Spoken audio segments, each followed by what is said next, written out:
ચાલો ગાઈઝ, તો સૌથી પહેલાં તો હરેક મિત્રોને જય હિન્દ. સ્ટોક માર્કેટની અંદર અત્યારે 2026માં તમે જોવો ને તો ઘણા ખરા લોકો નવે નવા છે. મિનિમમ તમે અત્યારે સ્ટોક માર્કેટની અંદર ડેટા કાઢો ને તો 30-40% લોકો નવે નવા છે. મતલબ કે છેલ્લા 5 વર્ષની અંદર સ્ટોક માર્કેટમાં આવ્યો હોય ને આ પ્રકારના લોકો છે, બરોબર. 30-40% લોકો, અને 60% લોકો છે ને એ અનુભવી છે. એ લોકોએ ઘણા વર્ષોથી કામ કરેલું છે, મિનિમમ 5 વર્ષથી વધારે સમય. અને જેટલા પણ લોકો નવે નવા છે ને એ લોકો પાસે કોઈ પણ પ્રકારનો લાંબો ડેટા ન હોય. સ્ટોક માર્કેટ કઈ રીતે કામ કરે, સ્ટોક માર્કેટમાં આપણે કઈ રીતે કામ કરાય, સ્ટોક માર્કેટમાં કેવી કંપનીમાં રોકાણ કરાય, કેવી કંપનીમાં રોકાણ ન કરાય, શું કામ ન કરાય, આ બધી વસ્તુ એને ખબર ન હોય, બરોબર. તો શરૂઆતમાં કોઈ પણ માણસ નવે નવો આવે ને તો XYZ ABC મતલબ કે ગમે તે કંપનીમાં રોકાણ કરી દે અને વિચારે કે ભાઈ હું લોંગ ટર્મ ઇન્વેસ્ટમેન્ટ કરીશ ને તો મારા પૈસા 101% બનશે. આવી રીતની એની માન્યતા હોય, મતલબ કે આવી વસ્તુ એ માનતો હોય. પરંતુ આ વસ્તુ બિલકુલ ખોટી છે ભાઈ. સ્ટોક માર્કેટની અંદર તમારે કોઈ પણ પ્રકારની કંપની આડેધડ નથી ખરીદવાની. મતલબ કે જે મનમાં આવે એ કંપનીનો શેર લઈ લઉં, આ રીતની વિચારધારા નથી રાખવાની. હું તમને અત્યારે સ્ટોક માર્કેટની અંદર જે ટોપ 10 મોનોપોલી કંપની હોય ને એ કહું છું. મતલબ કે જે કંપનીની અંદર ઝટ દઈને કોમ્પિટિશન ન આવે, મતલબ કે કોઈ પણ બીજી કંપની એની અંદર એન્ટર ન થાય, અને એન્ટર થાય ને તો પણ આ કંપનીથી ઘણી ખરી પાછળ રહી. અત્યારે હું તમને જે કંપનીના નામ આપું છું ને એ ફંડામેન્ટલી સ્ટ્રોંગ કંપનીઓ છે, બરોબર. અને મોનોપોલીવાળી કે ભાઈ આ કંપની જે કામ કરે છે ને એની જેવું કામ બીજી ઘણી ખરી ઓછી કંપનીઓ કરે છે. મતલબ કે આની હરખામણીમાં બીજી કોઈ કંપની છે નહીં મોટી, બરોબર. તો આ કંપની ઇન્ડિયા માટે અને કોઈ પણ પ્રકારનો ઇન્વેસ્ટર હોય ને એના માટે મહત્વની રહે. તો સૌથી પહેલાં તો IRCTC, Indian Railway Catering and Tourism Corporation, એની અંદર છે ને આ કંપનીની મોનોપોલી. રેલવે સેક્ટરની અંદર 100% ટિકિટ બુકિંગ તમારે કર્યું હોય ને તો આ કંપની પાસે જવું પડે. ઇન્ડિયાની અંદર તમારે ટ્રેનમાં મુસાફરી કરવી હોય ને તો ટ્રેનની ટિકિટ બુક કરવા માટે તમારે આ કંપની પાસે જ આવવું પડે, IRCTC. ત્યારબાદ છે HAL, Hindustan aeronautics limited, 100% defence manufacturing company છે.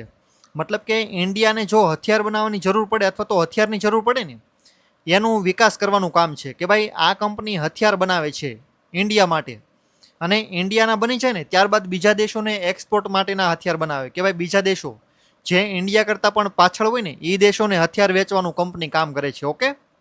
ત્યારબાદ છે CDSL, Central Depository Services Limited. Almost 59%ની ડિપોઝિટરી સર્વિસ એની પાસે છે ભાઈ. ઇન્ડિયાની અંદર તમે સ્ટોક માર્કેટની અંદર રોકાણ કરો, call put, future option, intraday જે કાંઈ કરો ને, ડિલિવરી હોય કે ભાઈ લાંબા સમયનું રોકાણ કરું છું તો 59%ની આ કંપનીની મોનોપોલી છે કે ભાઈ તમારા રિટેલની અંદર હશો ને તો તમારા શેર જે જગ્યાએ ડિપોઝિટ થાય ને એ આ કંપની. તમારી પાસે જે એપ્લિકેશન છે ને એ ખાલી તમને શેર બતાવે, પરંતુ શેર ડિપોઝિટ ક્યાં થાય? બેંકમાં. હવે શેરની બેંક કઈ છે? CDSL અને NSDL.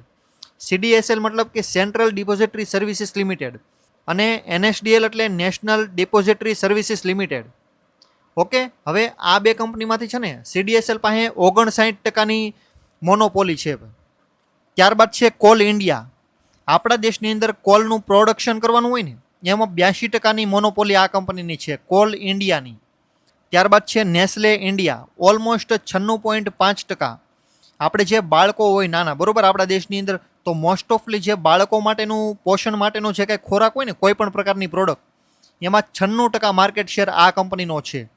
96% આખા દેશની અંદર જેટલો પણ માલ સામાન વેચે ને કે ભાઈ બાળકો ખાય એવો ખોરાક, એમાં 96% સામાન આ કંપનીનો હોય, બાકી 4-5% તે બીજી કંપનીનો, ઓકે. ત્યારબાદ છે પીડીલાઇટ, ઓલમોસ્ટ 70% માર્કેટ શેર આ કંપની પાસે છે. આ કંપનીનું કામ શું છે? અધેસિવ્સ, કે ભાઈ ફેવિકોલ બનાવતી કંપની.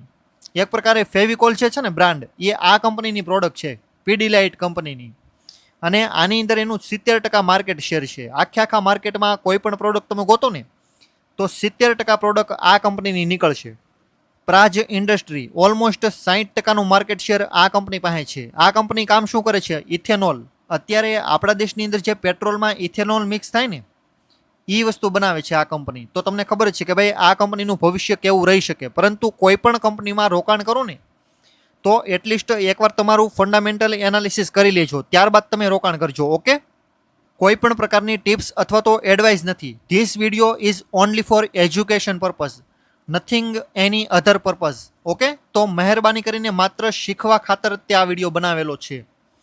કોઈ પણ પ્રકારની ટિપ્સ અથવા તો એડવાઇસ નહીં ગણતા. આ બધી કંપનીઓ ફંડામેન્ટલી મજબૂત અને સારી કંપની છે અને ભવિષ્યમાં પણ સારામાં સારી ભાગી શકે. પરંતુ હું તમને કોઈ પણ પ્રકારની ગેરંટી નથી દેતો. કેમ? સ્ટોક માર્કેટમાં કોઈ પણ પ્રકારની ગેરંટી કોઈ દિવસ કોઈને મળે નહીં. ગમે એટલો જૂનો હોય તો પણ ભલે અને ગમે એટલો નવો હોય તો પણ ભલે. સ્ટોક માર્કેટમાં કયો માણસ કેટલા રૂપિયા કમાશે, કેટલું રિટર્ન બનાવશે ને એની જાણકારી કોઈને કોઈ દિવસ મળે નહીં ભાઈ. એ બધી વસ્તુ વ્યક્તિગત માહિતી છે ભાઈ. કોને કેટલી ખબર પડે ને એની ઉપર તમે ડિસાઇડ કરી શકો કે ભાઈ સ્ટોક માર્કેટમાં કેટલો માણસ આગળ વધી શકે. આમાં હું તમને ગેરંટી ન આપી શકું. હું તમને સારી કંપની આપું, તમે શેર વેચી નાખો 2 દિવસ પછી, તો પછી એ બધું વસ્તુ ફેલ છે ભાઈ. એટલા માટે હું તમને ગેરંટી નથી આપતો. માત્ર કંપની સારી છે ને એની ગેરંટી હું તમને આપું છું કે ભાઈ અત્યાર સુધીની કંપની બેસ્ટમાં બેસ્ટ કામ કરેલું છે. ત્યારબાદ છે Hindustan zinc. Almost 78% market share આ કંપનીનું છે ઓલ ઓવર ઇન્ડિયાની અંદર. આ કંપનીનું કામ શું છે? ઝિંક પ્રોડ્યુસ કરવાનું કામ છે. ત્યારબાદ છે Asahi India glass limited. Almost 77% market share આ કંપનીનું છે. આ જે ઓટો ઇન્ડસ્ટ્રી છે ને, મતલબ કે ગાડીઓની અંદર લાગેલા કાચ કોઈ પણ પ્રકારના હોય, બરોબર, એની અંદર 77% માર્કેટ શેર આ કંપનીનો છે. મતલબ કે ગાડીઓની અંદર લાગતા દરેક પ્રકારના કાચ હોય ને એના માટેનું આ કંપની કામ કરે છે. આ કંપની ગ્લાસ પ્રોવાઈડ કરે છે. ત્યારબાદ છે ITC, Indian tobacco company. Almost 77% market share આ કંપનીનું છે. સિગરેટ બનાવતી કંપની છે. ત્યારબાદ છે કોનકોર. ઓલમોસ્ટ 70% સુધીનું છે ને આની પાસે માર્કેટ શેર છે. આ કંપનીનું કામ છે કાર્ગો કેરિયર, કે ભાઈ માલ સામાનનો જે જથ્થાબંધ માલ એક જગ્યાએથી બીજી જગ્યાએ પહોંચાડવાનું હોય ને એના માટેનું આ કંપની કામ કરે છે. તો અત્યારે જે મેં તમને કંપની કીધી ને આ બધી જ કંપની ઓલમોસ્ટ ફંડામેન્ટલી મજબૂત અને ભવિષ્યમાં સારામાં સારી ચાલે ને તેવી કંપનીઓ છે. પરંતુ કોઈ પણ પ્રકારની ગેરંટી વોરંટી નથી કે ભાઈ આ કંપની ચાલશે જ તે.